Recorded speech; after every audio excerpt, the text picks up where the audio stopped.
It's always a good day when we get to go out there and talk about the Vancouver Canucks and just kind of ramble. You know, these are my favorite kinds of videos to make, the ones that don't need all the graphics, the ones that don't need all the player analyses, but the ones that we can just go out there and talk about.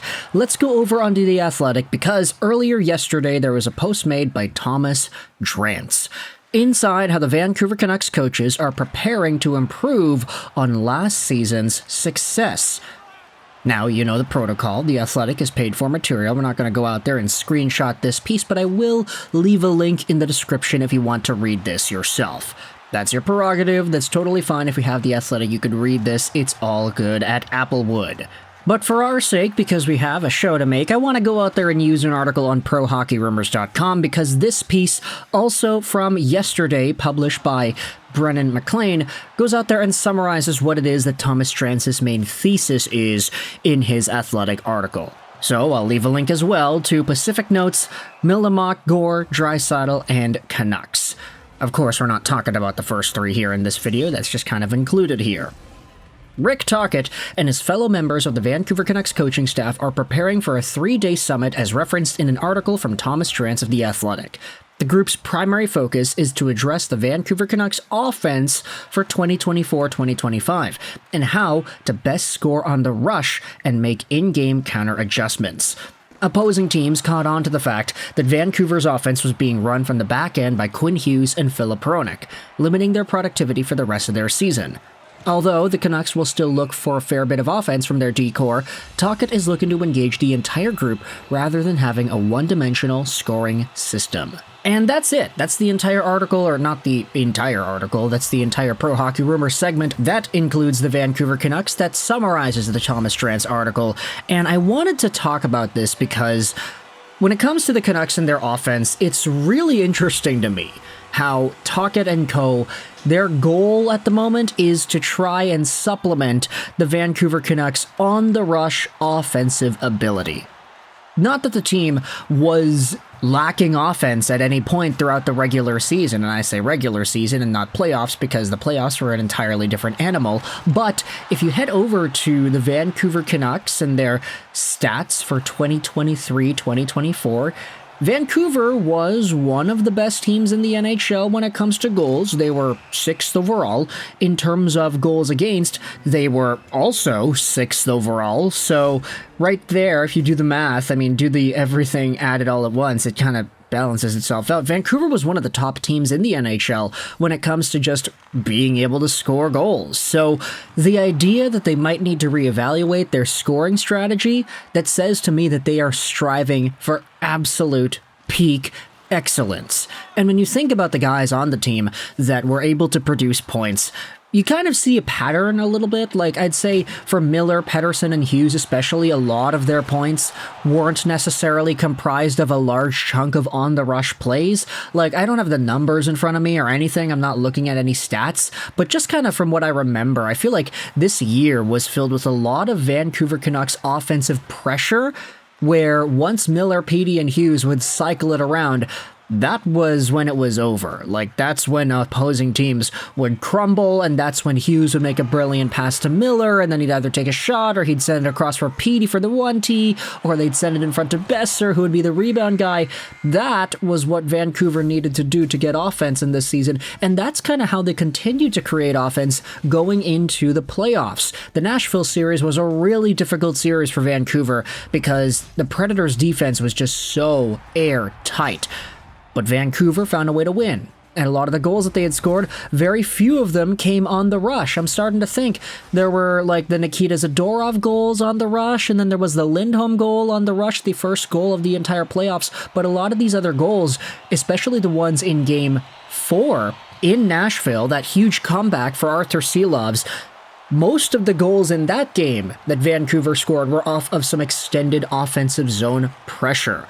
And it's good that the Canucks were able to convert on those kinds of chances, but for Rick Tocchet and co to be like, yeah, we need to improve our on-the-rush offense a little bit more, it kind of opens the door to even more possibilities offensively.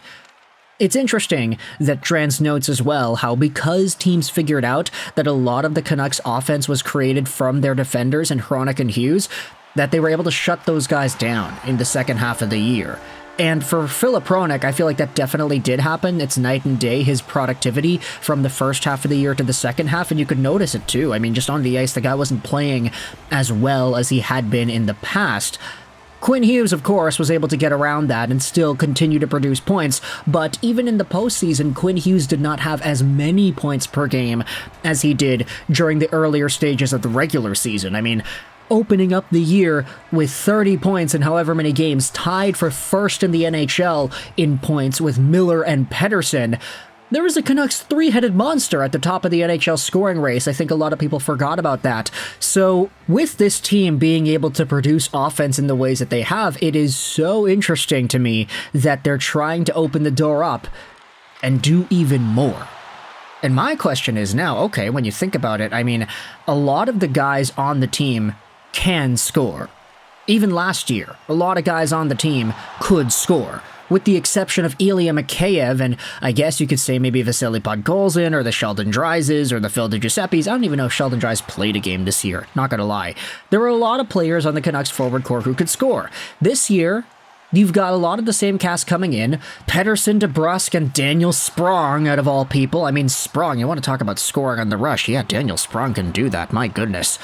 Boeser, Miller, and Pia Suter are all up there, so the top six is all filled with guys that can score. The third line as well, they've got that talent too. Connor Garland, Dakota Joshua, Teddy Bluger, and then on the fourth line, you've got Kiefer Sherwood, who has a really underrated shot. Niels Höglander, who could be in there. He had 20-plus goals this previous season. And then whomever else it is you want to have at fourth line center. I mean, Danton Heinen is the default because we didn't mention his name yet, but with the Vancouver Canucks swapping all these guys around, there's a really good lineup of core players that can score goals. And if that on-the-rush ability is just reignited with this group, who knows how unstoppable they're going to be. Now, honestly, when I think of on-the-rush offense, quote-unquote, the first name, especially amongst this group, that comes to my mind is the 2017-18 version of Brock Boeser.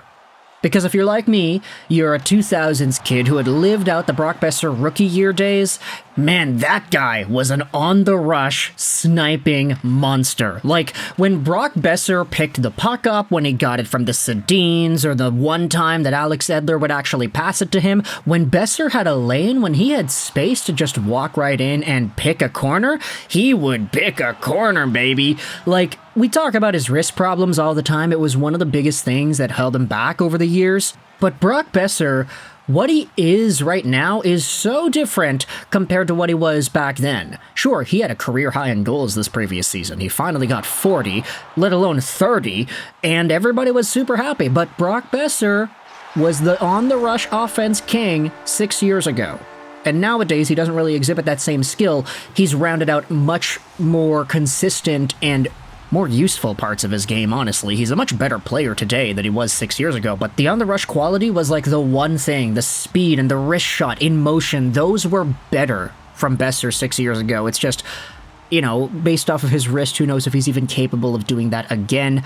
However, let me know your thoughts in the comment section below. If Rick Tocchet and co. could use some of that momentum and use some of that identity to maybe spark up the rest of this Vancouver Canucks team. If Elias Pettersson can just start walking in and clapping bombs top corner like he did against Detroit in that one game in his rookie season too, then I think the Canucks are going to have themselves a good time. Remember when everybody was comparing Pettersson to Gretzky because he had that one shot, the on-the-rush slap shot coming down the left side and he picked the top corner?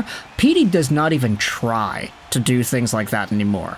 Confidence, expectations, you could kind of fill in the blanks as to why he doesn't take those kinds of shots, but the fact that he was able to do that in the past, and we know that the player is pretty much better now than he was back then, it gets things going when you start thinking about the possibilities here. So let me know your thoughts in the comment section below about the Vancouver Canucks and their on-the-rush offense potential. Do you think there's improvement to be made here? What do you think the team's identity will be heading into next season? I think this previous year, it was a lot of cycling, it was a lot of points from Hughes, it was a lot of Hronek movement, and then the guys would strike it up in front for a goal. But what do you think that identity is going to be next year? Let me know your thoughts in the comment section below. I hope you enjoyed this video. And bye.